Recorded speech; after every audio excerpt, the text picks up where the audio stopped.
November 14th, 11:52 p.m. Log entry, unfiled. 14 minutes out from Greymouth, the shore horn sounded off our port side. That's wrong on its face. Greymouth was still ahead of us, close enough to count the dock lights. I went up to the wheelhouse glass and looked back. There it was again. The same harbor, the same red crane beacon, trembling on black water behind us. Exactly where we'd already left it 2 hours before. October 28th. The county funds one ferry after Labor Day, one late run, Greymouth Harbor to Saint Wren Island and back. Last crossing at 11:05. I keep the log on paper because the tablet dispatch gave us dies the second the cabin heater kicks on. Departure times, passenger counts, fuel, weather, anything that isn't nothing. There's rarely anything to write in October. It's me, Darius at the wheel, Ellen on tickets, if anyone's foolish enough to cross this late, island nurses off shift, a kid back from practice, a man who missed the 9:40 and argues with the gulls about it. Clean water, dock to dock, the run is 38 minutes, 42 against the tide through Wren Cut. Tonight it was 51.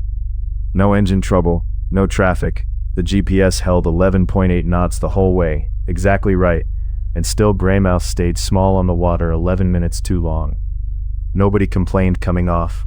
Nobody spoke at all. On the stern bench I found one trail of wet footprints. It started nowhere and ended at the rail. October 31st. I checked the stern bench before we left the dock. Dry. I wrote that down too. 5 passengers out, 3 back. Halloween buys nothing here once the tourists leave. The island runs its harvest supper before dark and locks up early. Crossing out, 39 minutes, ordinary. The return went long again. At 11:21, Ellen came up and asked Darius why we'd circled. He said we hadn't. She pointed off the starboard rail. A quarter mile out, our own wake sat curled in a pale half-moon, like we'd already come about once and cut back across ourselves. I leaned out the side door. I could smell engine wash off that other trail, diesel, hot iron, as clearly as I could smell our own.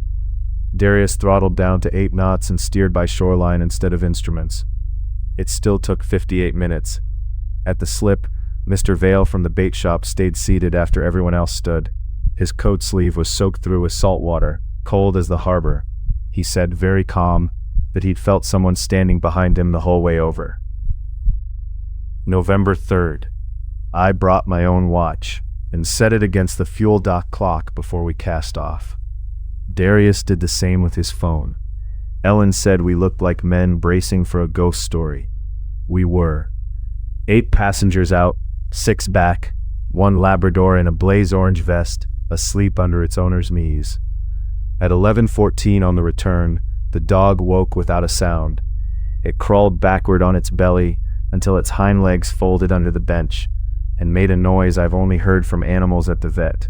Thin, high, ashamed of itself. Then every loose thing on deck slid a few inches toward the stern at once. The mop bucket, a coil of line, an empty cup by my boot. Smooth, unhurried, like the whole deck had tilted without the boat moving. My watch read 11:23. Darius's phone read 11:23.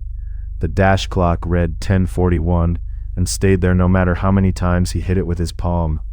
Saint Wren's steeple light showed up behind us then, far closer than it had any right to be. Ellen said, quietly, that maybe we'd never actually left. Greymouth took an hour and 6 minutes. My jacket cuff smelled like low tide, and underneath that, something sweeter.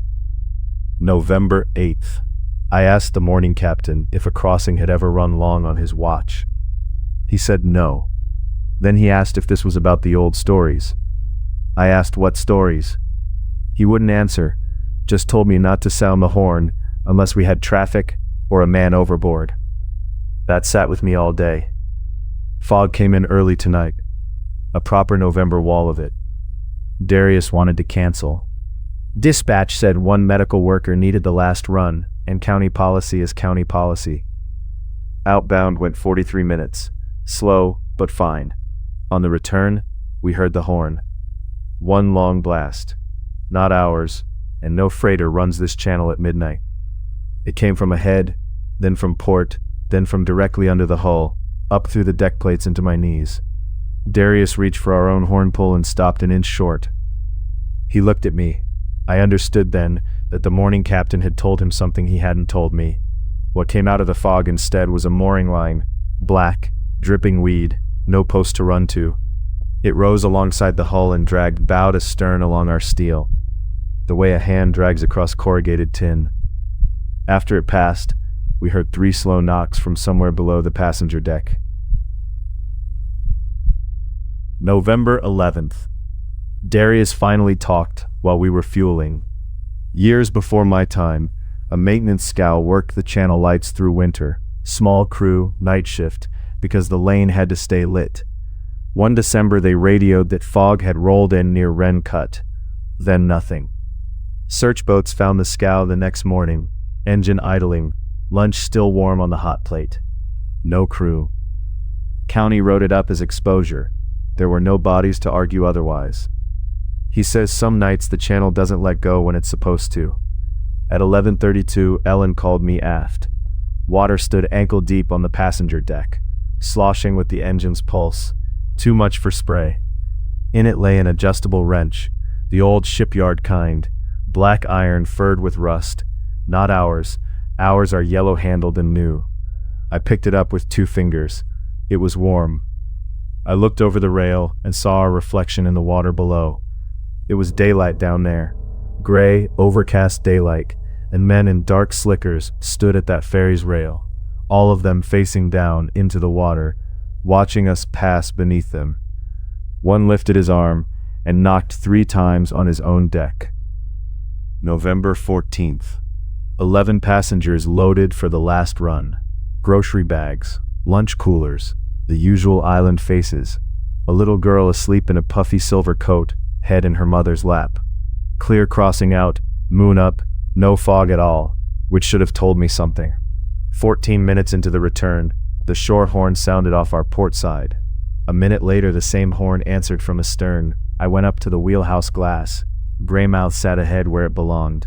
Behind us, rippling like heat over asphalt, sat a second harbor. Same red crane beacon, same green warehouse lamp by the fuel tanks. 2 harbors, one ahead, one behind, both real enough to count the lights on. Darius cut the throttle so hard everyone lurched forward. The engines dropped to idle. The ferry kept moving anyway.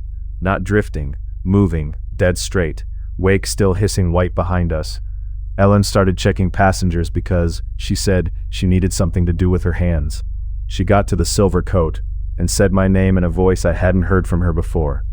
The little girl's mother sat upright, asleep, mouth open. The little girl was gone, her shoes, sat under the bench, side by side. November 15th. No report got filed, not a real one. The mother woke up screaming. We searched the boat twice, head, wheelhouse locker, engine access, every bench, every tarp. Darius radioed the Coast Guard before we'd even reached the dock. Except we didn't reach it. For 23 more minutes, we ran toward Greymouth, close enough to make out the pilings and the blue lamps in the upper lot, and it would not come 1 foot nearer. It sat there like a photograph. The second harbor held its place behind us too, and now every passenger on board could see both of them. Nobody said much. The mother kept pulling at benches that were already empty, making a sound with no air behind it. Then the horn went off directly under our feet. The deck jumped. An aft access plate burst up on one side and slapped back down, and water sprayed through the seam, not clean seawater, but greasy black silk thick with grass and a smell like a drained pond. For half a second the plate stood open enough to see under it. There was no engine down there. There was a dark compartment full of moving water, and pale faces rising in it, striking the underside of the deck with their foreheads, patient, like people knocking at a door they know is locked. November 16th. County suspended service for mechanical inspection. Yellow tape, at the Greymouth slip, 2 deputies turning people away.